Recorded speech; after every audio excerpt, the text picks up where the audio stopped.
morning, everyone. Thanks again for coming to Cascadia's Theory Lessons. My name is Lynette, of course you know. It's glad to be here again. I think we're about halfway through this series of lessons, and I'm really enjoying it. I wanted to say one thing. First of all, in listening back to the videos that I've given before, there are a couple mistakes I have stated when I'm talking about intervals or whatever. So watch out for those. If you have any question, send me an email, or we can talk about it on our Thursday Zooms.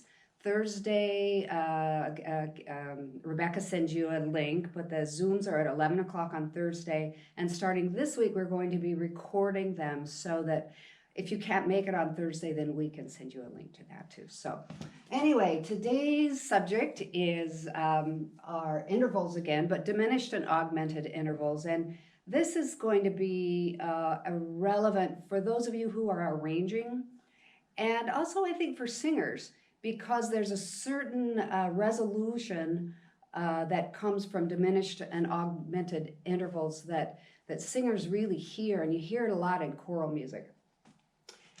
You've seen this on your worksheet, the way that intervals become smaller and larger. Let's start here with major. This is diminishing lines and expanding here, of course.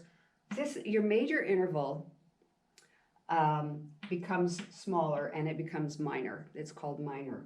When minor becomes smaller by a half step, it becomes diminished. And actually there's a doubly diminished. You're never going to see it, so you just need to know. I suppose it could have a triply diminished too.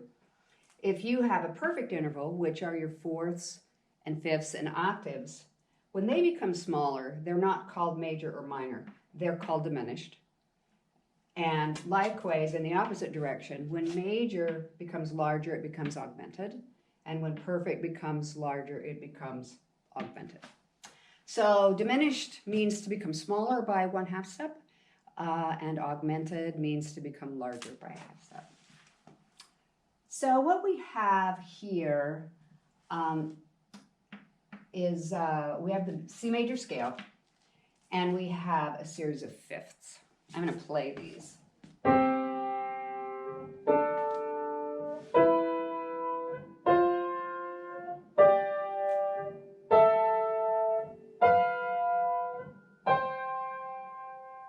And one of those should have sounded different than the others. So let's have a look at these.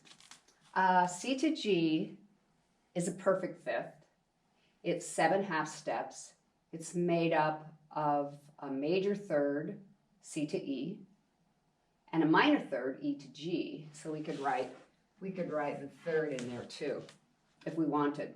So this is a perfect fifth. D to A is a perfect fifth. 7/2 steps. E to B is a perfect fifth.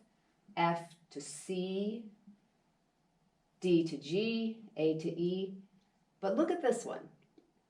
B to F is our diminished fifth. Let's see how that happens.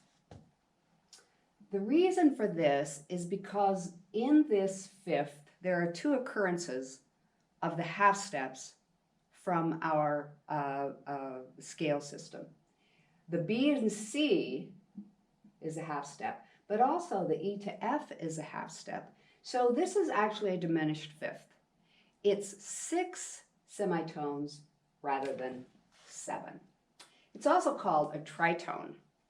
Tritone can be thought of as 3 whole steps.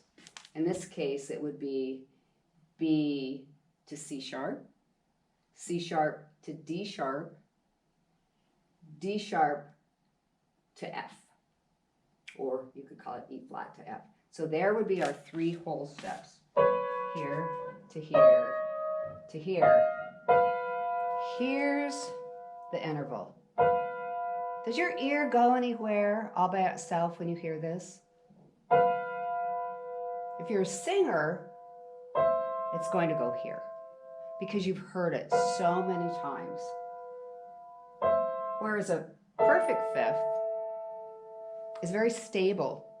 It has to do with the sound waves. I'll play a few of these.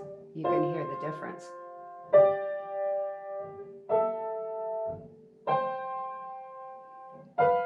There it is. There's our tritone. There's the augmented fifth. Excuse me. There's the diminished fifth. And it tends to resolve inward. Like that. Diminished fifth. And this is a major third. So if you're arranging, you'll hear a tendency of the diminished intervals to become smaller, and conversely, the augmented intervals to become larger. We're going to talk about fourths right after this. The reason for this is because our system of music has been active and composed in and used and performed for centuries, and it's a matter of conditioning. We hear it that way. There's no magic reason or sacred reason for that to happen. It's just from usage. Let's turn that around. This is the augmented fourth. It goes in the opposite direction.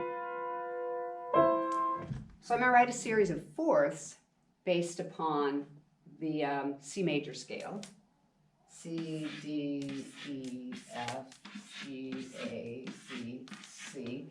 And so instead of fifths, I'm going to write fourths above these.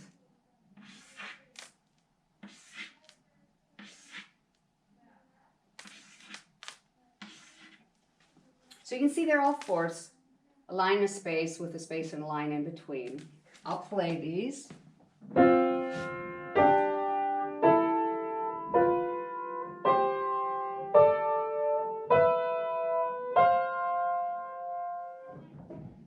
Perfect fourth, perfect fourth, perfect fourth. It's very stable. Listen to this one.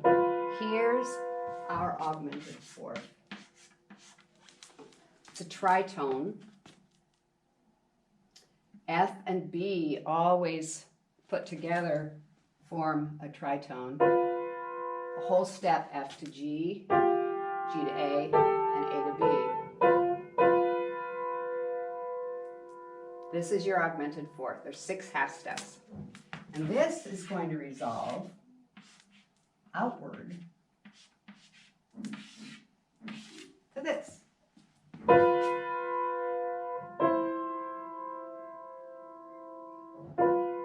So that's pretty much what you need to know about diminished and augmented intervals. One interesting concept that for those of you who are arranging and writing, I know there are several of you who are, how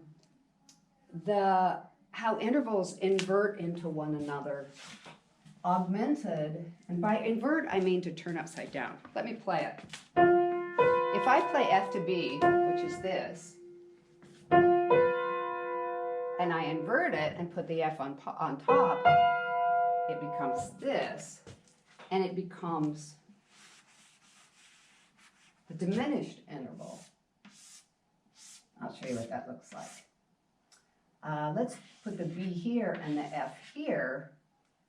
This is our augmented fourth. This is our diminished fifth. Augmented intervals turn upside down and become diminished. Major intervals turn upside down or invert and become minor. So that's a really cool thing. If you're arranging, you can think about that. Here's our augmented fourth.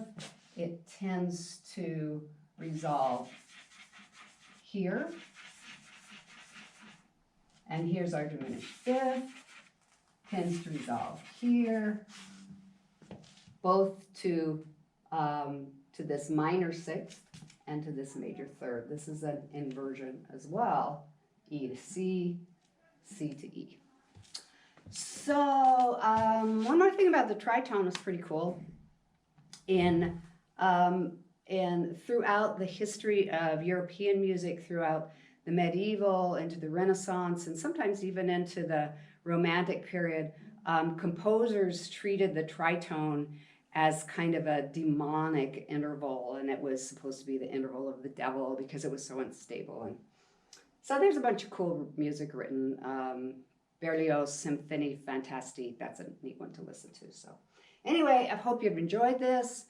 See you at our Zoom sessions, and bye.